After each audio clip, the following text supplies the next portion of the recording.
Though it would be nearly impossible today to completely trace the family lines of Noah's three sons, Shem, Ham, and Japheth, in complete detail, there is nevertheless a thorough genealogy given to us in the 10th and 11th chapters of Genesis in the Bible. Also, chapter 9 in Genesis plainly tells us in verses 18 and 19 that the sons of Noah that went forth of the ark were Shem and Ham and Japheth, and Ham is the father of Canaan.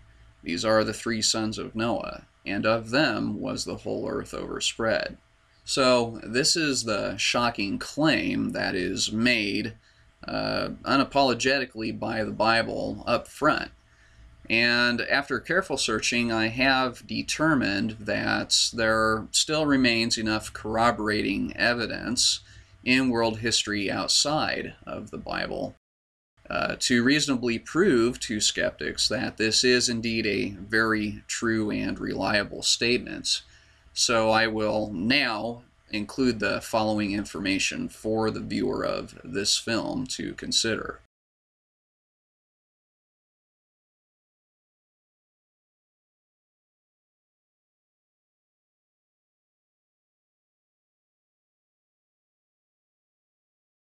Many people who have read the Bible or have attempted to read the Bible have often been perplexed as to why there are seemingly endless genealogical records in the Old Testament. This person begat that person and so on.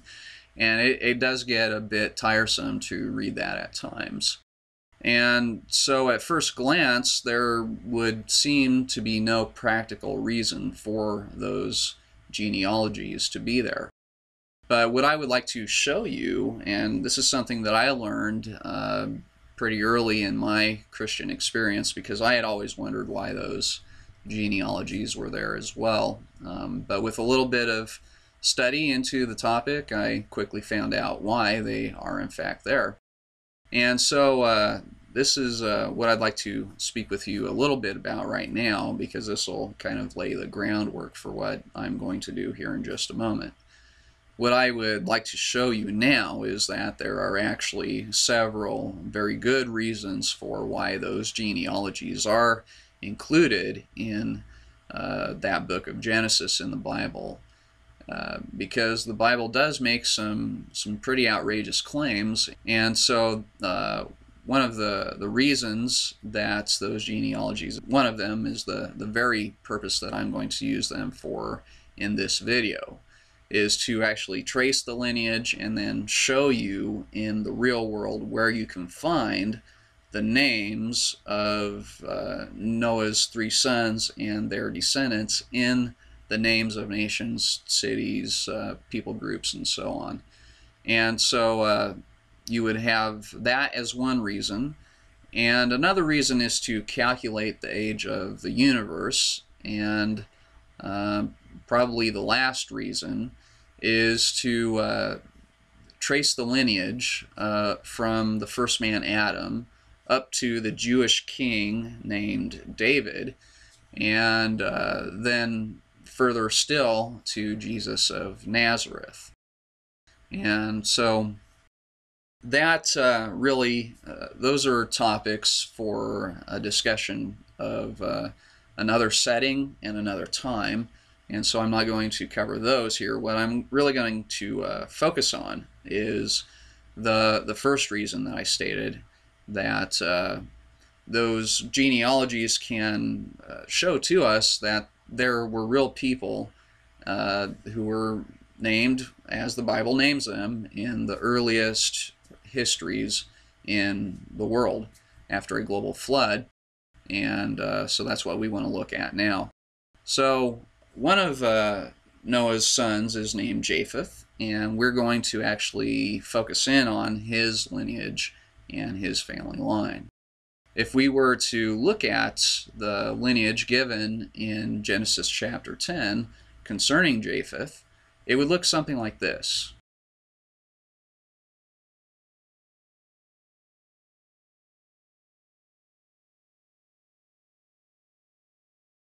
So what we're looking at here is a pictorial representation of the immediate lineage of Noah's son named Japheth, as it is mentioned in the first book of the Bible called Genesis, meaning beginnings, in the 10th chapter.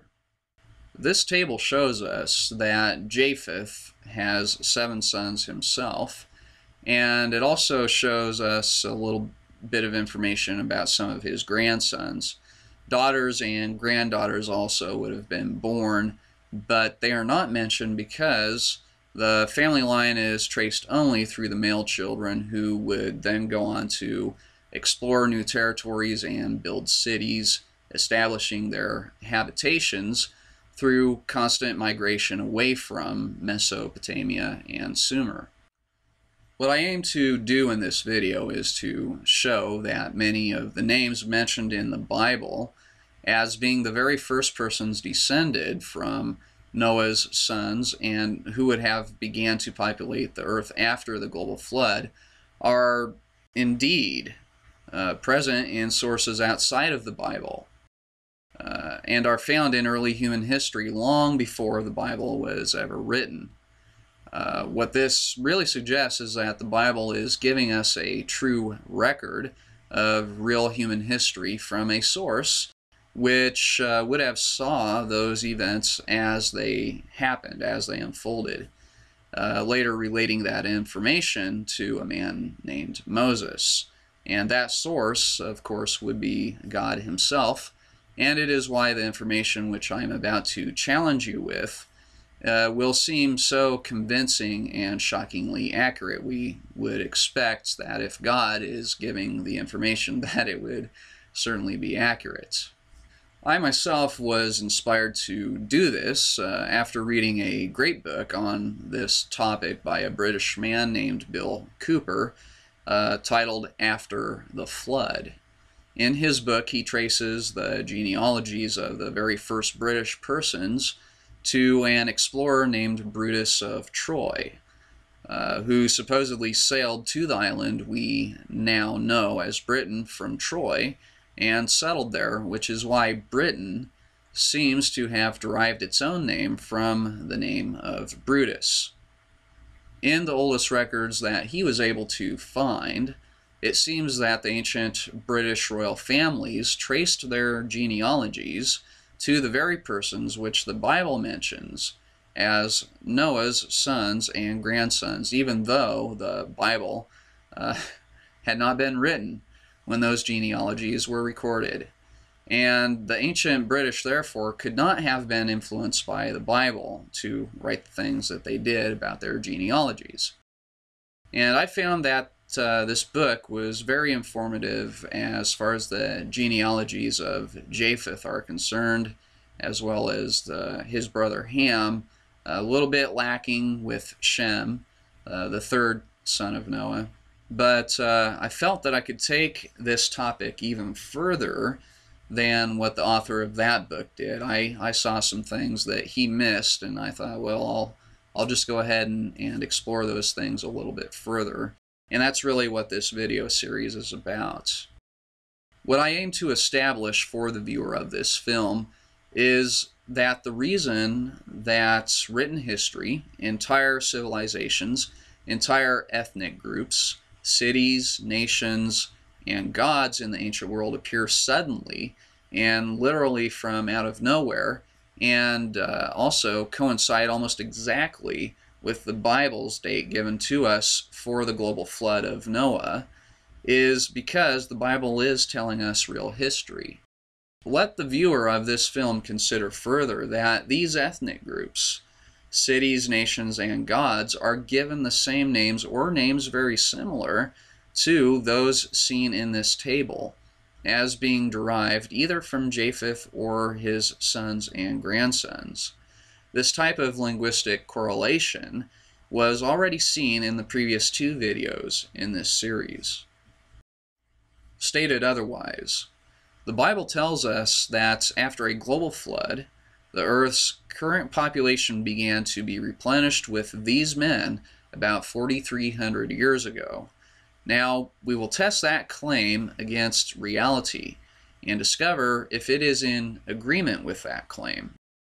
And this analysis will begin slowly enough, with the weaker and more speculative evidences being shown first, but will gradually escalate with stronger and more clear evidence being shown as we progress.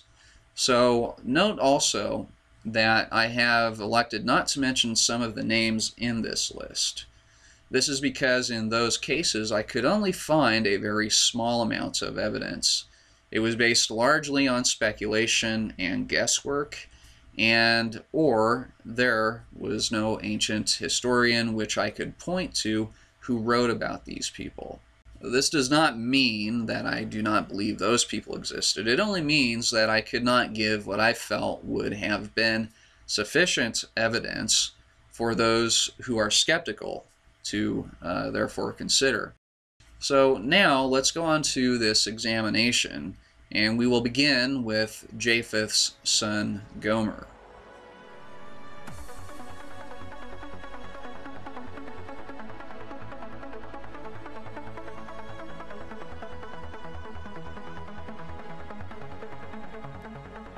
Though modern sources seem less than enthusiastic to report on such things, the ancient historian Flavius Josephus, speaking of the restoration of the world after the flood, a topic well known to almost all ancient people, regardless of the nations that they lived in, tells us in Antiquities of the Jews, chapter 6, section 1, that for Gomer founded those whom the Greeks now call Galatians, but were then called Gomerites.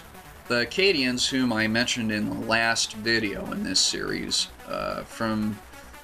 who derive their name from the city Akkad, which Nimrod built, called these same people the Gimeru, which could easily have meant people of Gomer.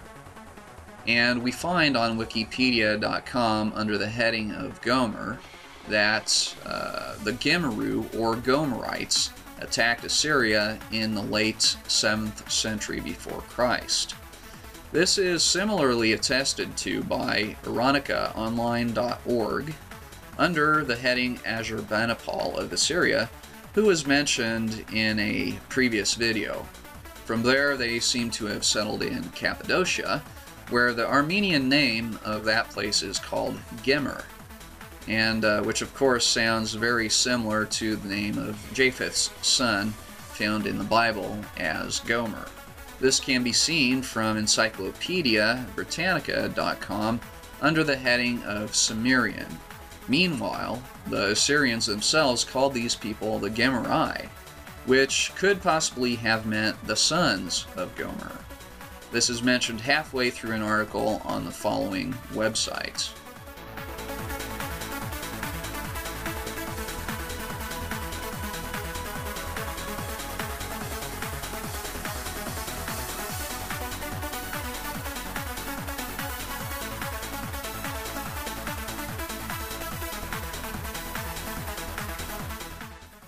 I believe the descendants of Japheth's son Medai are actually the Medians, who are better known to us as the ancient Medes of the Media-Persian Empire, which conquered Babylon under the leadership of Cyrus the Great.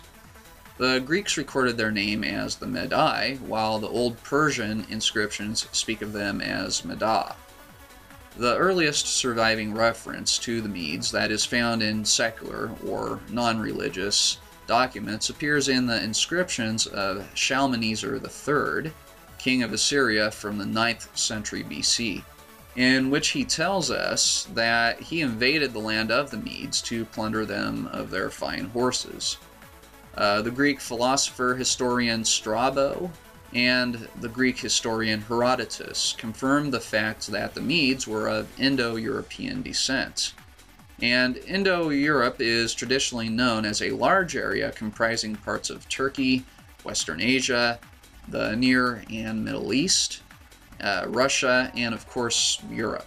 The central area for this region would be Mesopotamia, where Japheth and his sons would have lived after the global flood, after they migrated from the mountains of Ararat. It is also known via a study of linguistics that the language of the Medes was derived from the peoples of Indo-Europe.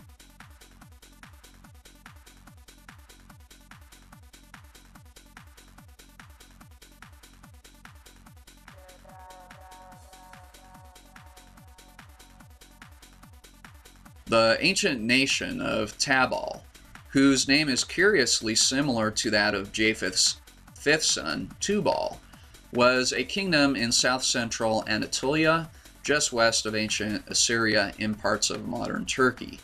According to archaeologist Kurt Biddle, the kingdom of Tabal first appeared after the collapse of the Hittite Empire, which itself was known only from the Bible until modern archaeology discovered it. The Assyrian king Shalmaneser III records that he received gifts from the 24 kings of Tabal in 837 and 836 BC.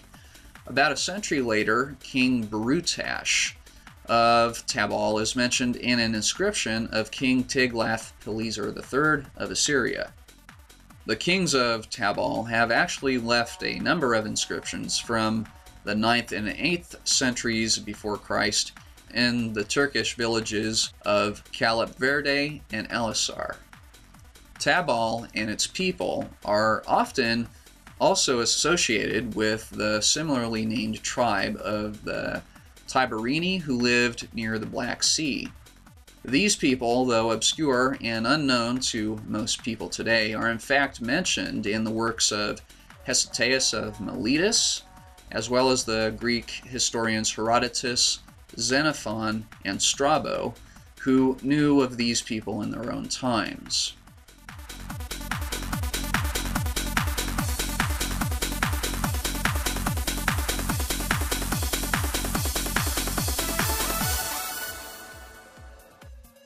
Here, the similarity seems undeniable. Riphath's descendants seem to have given his name to the Riphaean Mountains. Ancient writers such as Pliny and Solinus record the name of Riphath as that of Riphasi, Riphasis, and Piphlotasi peoples, the descent and identification of which is confirmed by the ancient historian Josephus. The people living around the Riphaean Mountains in antiquity were called Riphaeans. The Riphaean Mountains are overwhelmingly mentioned by authors of classical antiquity, such as Apollonius of Rhodes, Aristotle, Hesychius of Miletus, Hippocrates, Ptolemy, Plutarch, and others. Today, the whereabouts of this mountain range are uncertain, as none of these writers gave an exact description of where the mountain range is actually located, even though they all mentioned it in their writings. Because of these ancient sources merely mentioning the mountain range in their writings, there can be little doubt that there exists somewhere in the world today a mountain range of a different name, which long ago once bore the name of one of Noah's great-grandsons, in a time when the biblical text was virtually unknown to these ancient writers. And it is actually well documented that, according to their own personal beliefs of polytheism, deism, or sometimes even a soft agnosticism, that they would not have given any special attention to the record of the genealogies of Noah's sons or taken any interest therein. As such, assertions of Jewish influence upon these writers easily falls apart, and we are left to wrestle with the possibility that the Bible has indeed recorded some real history for us, just as it has always claimed.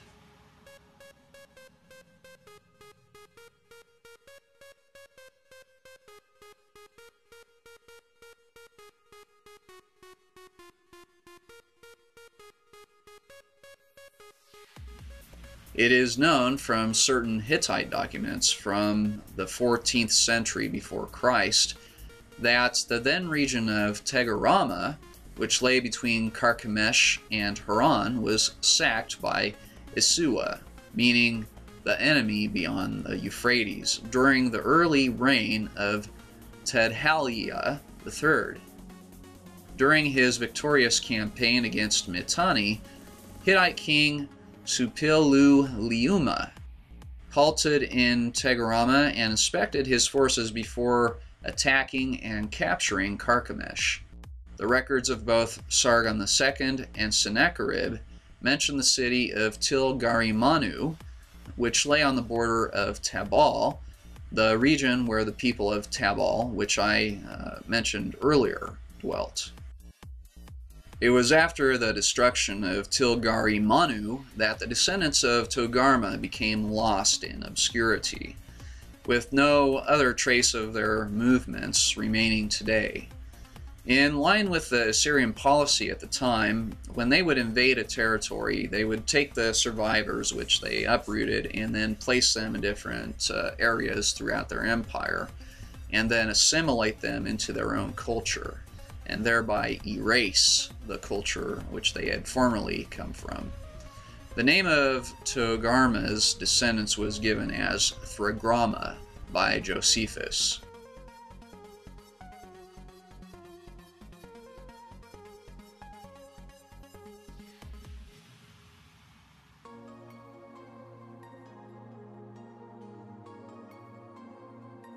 Japheth is recorded by the Bible as one of Noah's 3 sons, and according to the information which you have seen so far in this video, he would be the likely progenitor or the father of all the Indo-European peoples.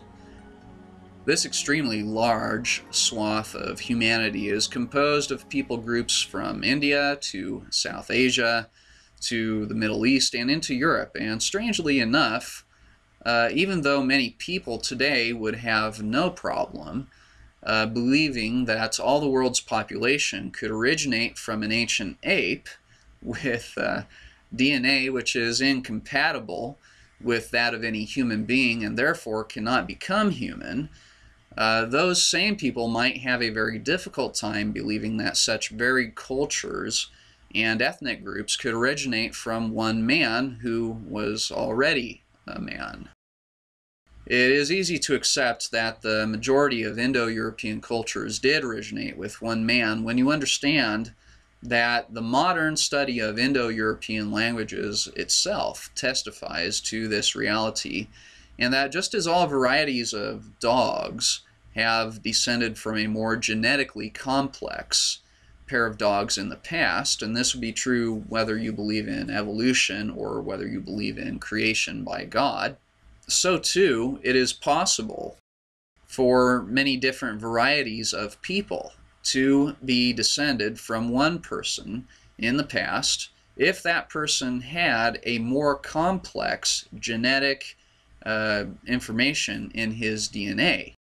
And so this is the case whether you believe in God or evolution, because it has always been observed since people have been studying genetics that there is a steady decrease in genetic information of living things over time. There is not an increase in genetic information as you are taught by your television and in movies and the public school. Why is there such a stunning diversity of life? One answer: evolution.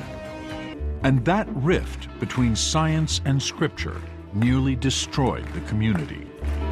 Every shape in nature, no matter how bizarre it may appear, evolved as a result of the struggle for survival. Humans have a peculiar shape. No other animal has anything even approaching it. How we got in the shape we're in, right now on Evolve. Okay, this is a belief, okay, and it doesn't actually happen in reality.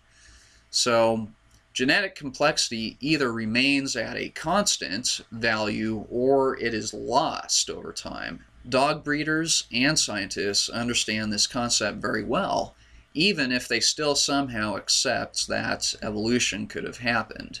As dogs of the same family lineage produce offspring without going outside of that family line, the gene pool of information gets more and more shallow and less complex, until finally the resulting offspring begin to develop some very serious deformities, or health problems because of a loss of the original genetic information.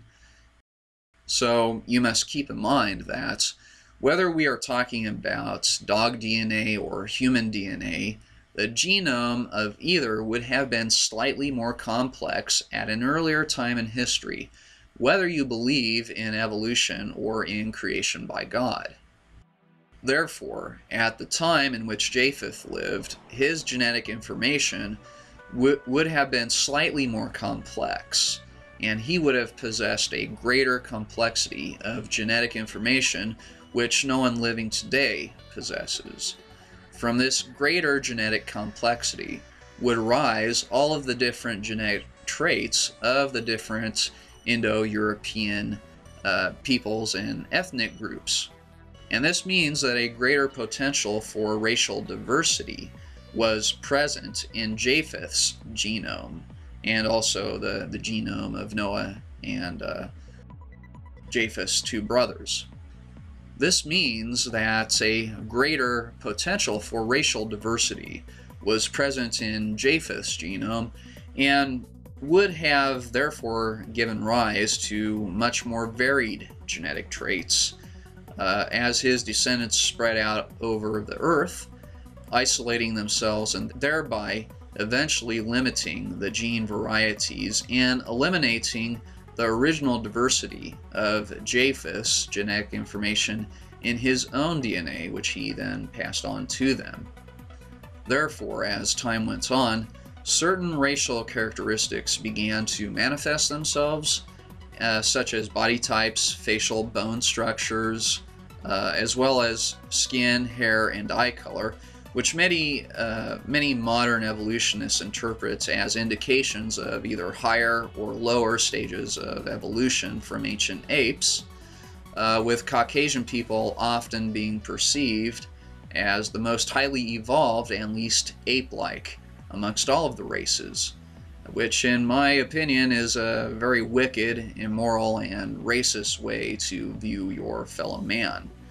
According to the Bible, though, the appearance of different ethnic groups and races in the earth has nothing to do with evolution, but has entirely to do with a gradual devolution, or a steadily decreasing complexity within the human genome, not a steadily increasing complexity.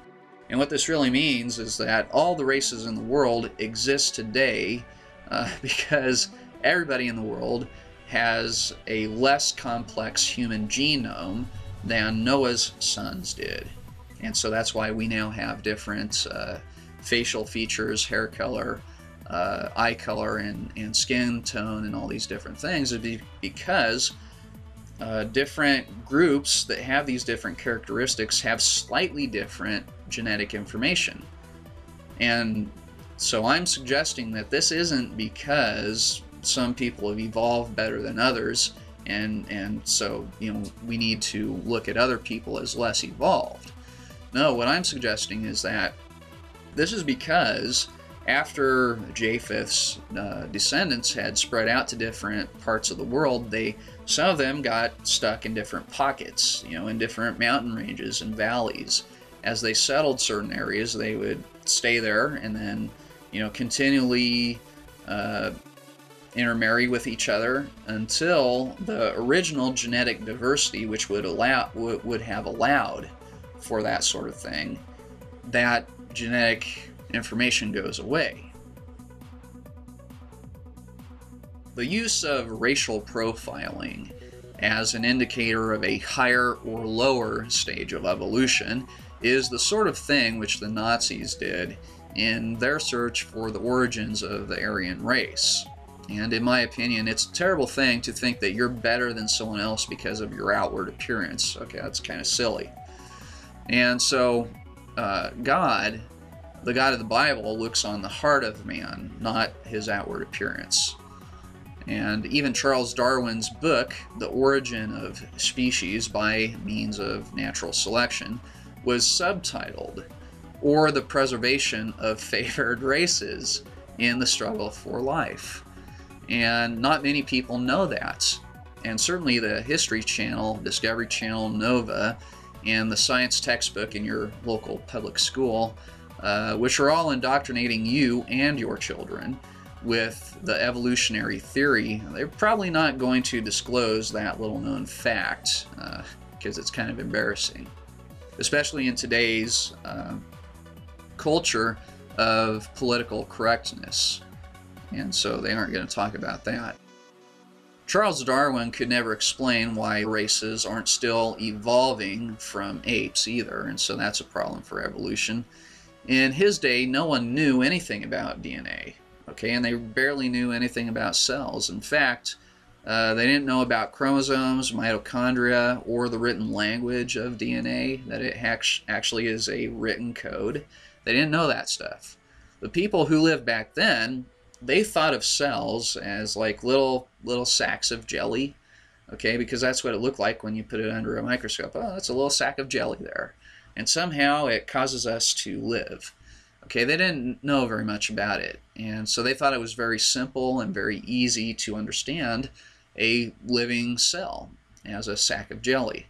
Today, it is now widely known that even the simplest cell is extremely complex. And it has many different parts, which all of those parts have to be present from the very beginning, or the cell cannot live. And so, therefore, it can't develop slowly over time. If there was a time in the past when it didn't have all its parts, it wouldn't live. So it has to have all the parts. Okay, so this means that it has to be created, and it cannot evolve.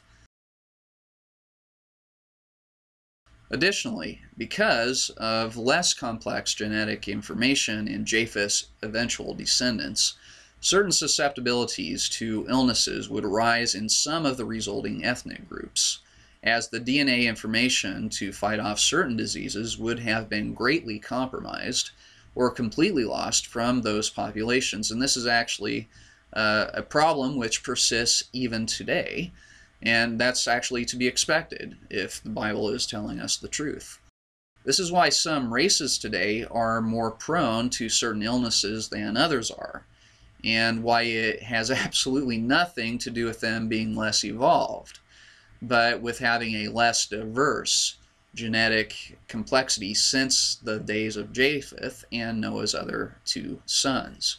So in other words, man is not evolving higher and higher, but he is declining, actually. Man is losing his original genetic diversity. And so that eventually, if given enough time, the human race and also every other living creature on the planet would eventually become ones of great deformity, plagued by a condition of being mentally challenged, and which would have great difficulty with even the simplest of tests, used to measure basic motor skills today, and subject, therefore, to the whims of viruses and bacteria, which themselves would also have lost a more diverse genetic code over time. That is the future which is forecast for humanity based on the currently observed decline in genetic information in all things over time. This is the position which the Bible would support, and it is why Chihuahuas have not evolved from wolves, but have actually devolved or declined from dogs on Noah's Ark, which were far more genetically superior and complex than any dog living today. But that brief explanation aside, I don't want to take too much time in this video to explain such things, and it will all be explained in another video, another future video, at a later time. If Noah's son Japheth truly is the progenitor of all of the Indo-European races and people groups, it would be very surprising indeed if his name had somehow gone completely unrecorded or unremembered amongst them. As it is, we find that the early Greeks worshipped him as Japhetos, or Japetus, whom they regarded as the son of heaven and earth and the father of many nations. As I already outlined in the first and second videos in this series, this is how Japheth's descendants would have naturally thought of him once he had died and been forgotten by them as a real person, and they then gradually became a pagan people. Japheth is actually featured in Homer's Iliad as being the brother of another god, Cronus, who ruled the world during the Golden Age. When Japheth would have told his children what the world was like before the global flood destroyed anything, it is easy to think of how they might imagine a world of wonder and beauty and technology and plenty, whereas in their own time, the world would have been very barren and geologically scarred by the effects of the floodwaters, which had destroyed all things on the Earth's surface. Imagine yourself in the same situation. For those who have children, we can recall times when we may or may not have told our children certain things about our own lives. And we may remember our parents and grandparents telling us certain things about their own lives. Do we really remember everything, though, in the same detail with which it was told to us originally? And that's really the problem. So, might those stories change after you pass away and cannot therefore tell them to anyone anymore? It's easy when we think in these terms to understand many of the things which I have suggested in this video presentation so far. In the ancient Sanskrit Vedas of India, Japheth's descendants seem to have remembered him as Prajapati, the high office of a democratically elected group deity who presides over procreation and life, and in the Nasiddha Sutta as being the creator. Those are two roles which Japheth's earliest descendants would have definitely connected him with, is procreation and life. Okay, all life comes from Japheth, and as being the creator in the Nasiddha Sutta. So Father Japheth is the creator. Okay, that's how they would have remembered him once they began to forget who he really was and began to worship him as a god. According to Geoffrey of Monmouth and Nennius of Britain, who both wrote in the 9th and 12th centuries AD, both the early Irish Celts and the early Britons traced the descent of their royal houses from Noah's son, Japheth, as did also the early Saxons, who corrupted his name further, dropping one of the syllables, which reduced the sound of it to Shaph instead of Japheth. In the next video of this series, I will examine another of Noah's sons named Ham and his family line. And we're going to spend some time in Africa to examine the people groups which came from him. I'll see you then.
Welcome to the bonus section of video number 3.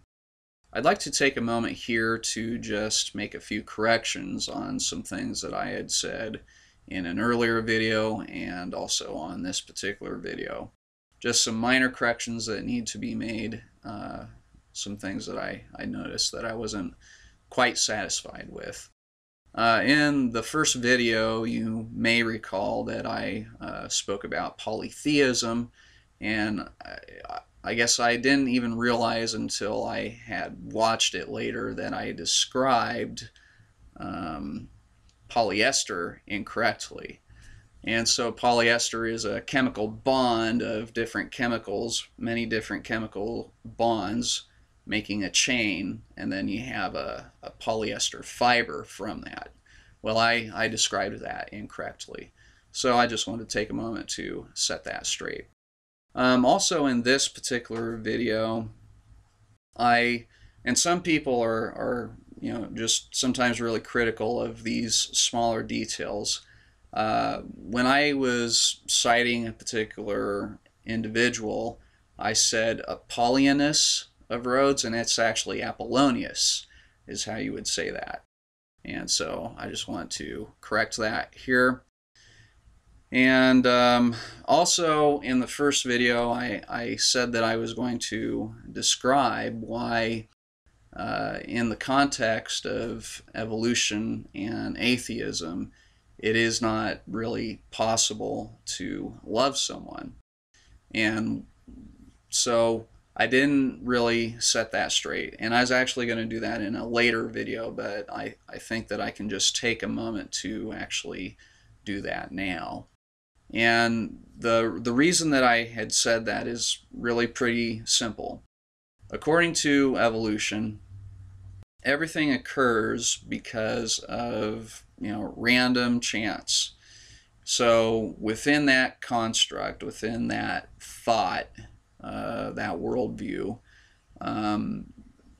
you and I, according to evolution, are just a random collection of chemicals, and we have somehow come to be in bodies that look like they are designed.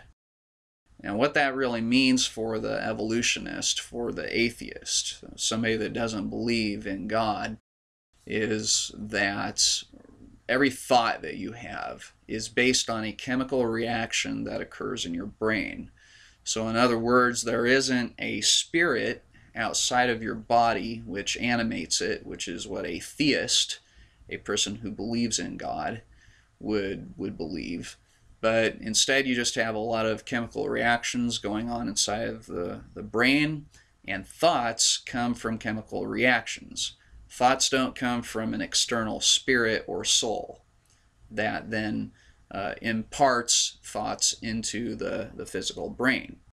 Okay, so for the evolutionist, and I'll actually show this video clip here in just a moment from a film that was done by Ben Stein, I believe his name is, and it's called No Intelligence Allowed. Well, at one point he interviews an atheist and kind of asks him his view on certain things, and he admits the very thing that I'm talking about now, that you can't have a freedom of will.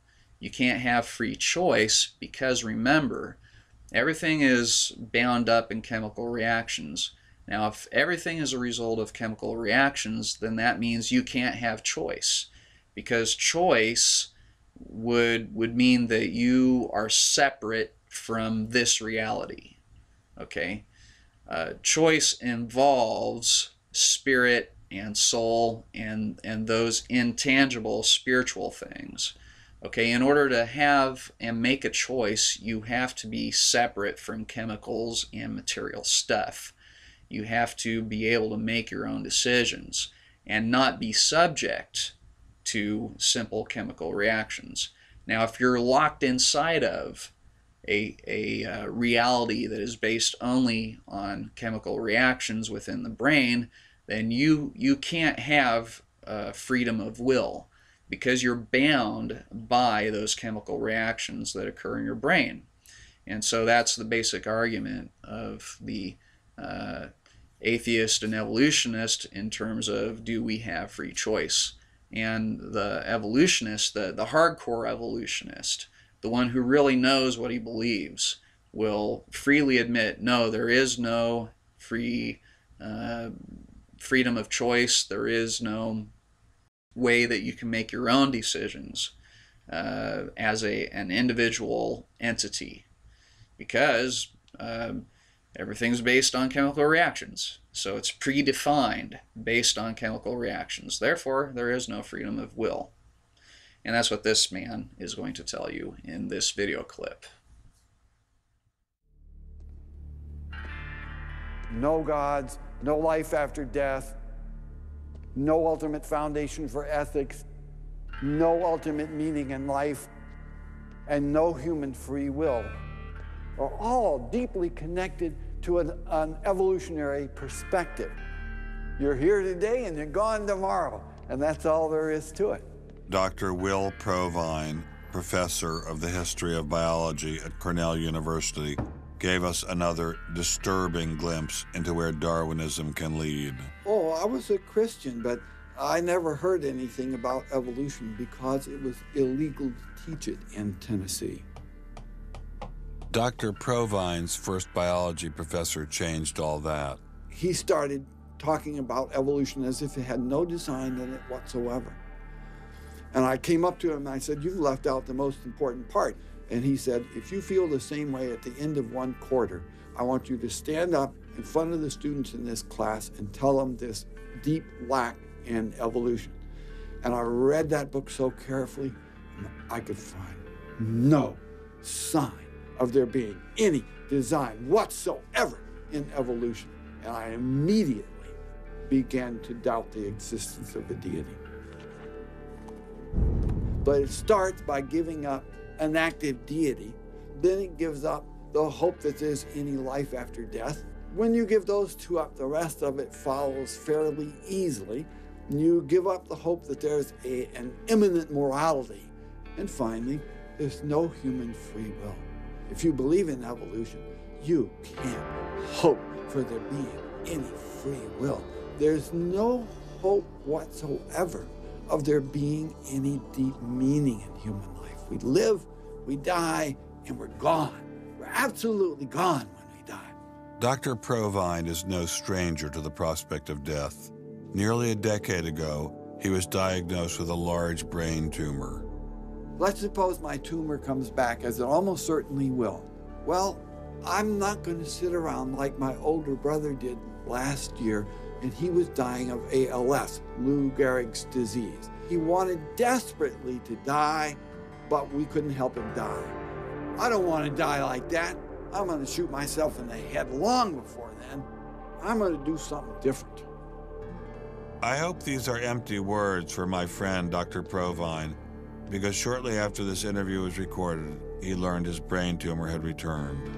I don't feel one bit bad about holding the views that I do. There's not anything in the views I hold that makes me, oh, I wish I had free will, or, oh, I wish there were a God. I don't ever wish that. Dr. Provine's deconversion story was typical amongst the Darwinists we interviewed. So, now that that's out of the way, I wanted to take a moment here to also discuss a few things from the two ancient historians that I cited earlier in this video. One whose name is Pliny the Elder, and he wrote a book called Natural History. And within that book, he talks about geography in Europe and so forth. And the text that we want to look at deals directly with the Riphaean mountain range, which I had talked about earlier in this video as being named after a man named Japheth, who is descended from Japheth. And so I had said, and I am going to continue to say, that that mountain range was well known to ancient people.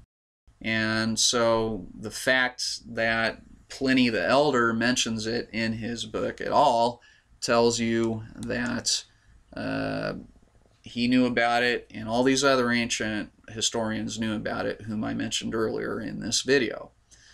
And it's also notable that he doesn't give specific directions to the Riphaean mountain range, which indicates to me at least that he expected his readers to know where it was located. I mean, for example, I don't try and explain to people where Washington, D.C. is if I mention it in a conversation, because I expect people to know where Washington, D.C. actually is.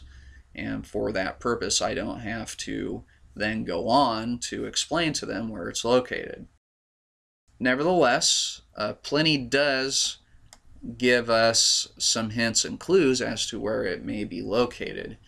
And so in pages 339 and 340 of Natural History by Pliny the Elder, we read this text. Here he's discussing the various geography of Europe, and within that context we find mention of the Riphaean Mountains. We must now leave the Euxine to describe the outer portions of Europe. After passing the Riphaean Mountains, we have now to follow the shores of the Northern Ocean on the left until we arrive at Gades, or Gades. I don't know how you pronounce that. So, in describing the paths of the Taurus mountain range, Pliny goes on to describe its windings and turnings about through parts of Eastern Europe and into Asia. And it is here that he records for us another mention of the Riphaean Mountains in the same book, which he states are somewhere close by the Taurus mountain range at a certain point, though he does not point out to us explicitly where the Riphaean Mountains are, but only gives an approximate location with these words. Although somewhat curtailed by these obstacles, it still winds along between them and makes its way even amidst these barriers, and victorious after all, it then escapes with its sinuous course to the kindred chain of the Riphaean Mountains. So there again he's speaking of the Taurus mountain range and how it at one point seems maybe parallel to the Riphaean Mountains. So I won't actually speculate on my thoughts in terms of where I believe the Riphaean Mountains are actually located, but based on that information, any individual who wants to research that could easily do so with even a modern map. In his work titled Parallel Lives of Noble Grecians and Romans, the ancient historian Plutarch mentions the Riphaean Mountains briefly when describing the Gauls. In this digital copy, which I downloaded, we can see the context of how the mountain range is mentioned. The Gauls are of the Celtic race and are reported to have been compelled by their numbers to leave their country, which was insufficient to sustain them all, and to have gone in search of other homes, and being, many thousands of them, young men and able to bear arms, and carrying with them a still greater number of women and young children, some of them, passing the Riphaean Mountains, fell upon the Northern Ocean, and possessed themselves of the farthest parts of Europe. And so he then continues on in his description of the settlements of the Gauls, or Galatians, which you will remember from this video disc, Josephus mentions as the descendants of Japheth's son Gomer. So that would conclude the bonus material on this disc, and again I do hope that you've found these things informative, and even if you disagree with what I'm saying through these videos, I guess I would hope that it gives you cause to at least contemplate some of these things.